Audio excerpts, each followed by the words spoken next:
હાલો દોસ્તો, તો આજ અમારે મોરવાનું છે ગાંધીગીરનું પોપિયું. તો આજ તમે જોજો પોપિયું બતાવું તમને કેવડું છે, કેટલા કિલ્લાનું છે. કેટલા કિલ્લાનું પોપિયું છે કમેન્ટ કરો. આની કીધે ઉપડતું નથી.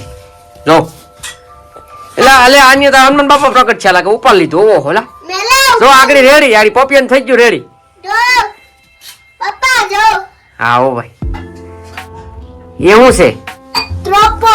હા એલા હાલો હવે પોપિયાને મોરી હાલો આપણે દબાઈ દીધી. દબાઉ હાલો મિત્રો જો પોપિયોને આપણે શરૂઆત કરીએ મોરવાની.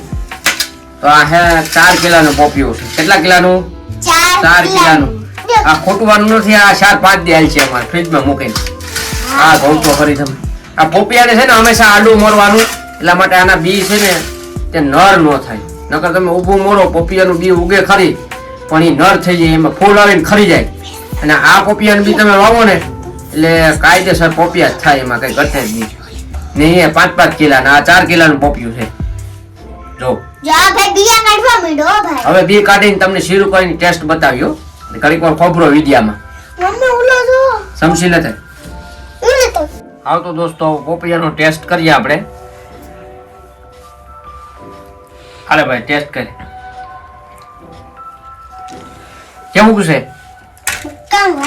મીઠું છે? આ બેને પોપિયાને આખરી છે એટલે એને ખાવાનું નથી, અમે ટેસ્ટ કરીએ. ઓહો એક નંબર મીઠું છે. ને આપડા આવા વિડિયા છે ને આવા પોપિયા જેવા જ મીઠાઈ છે.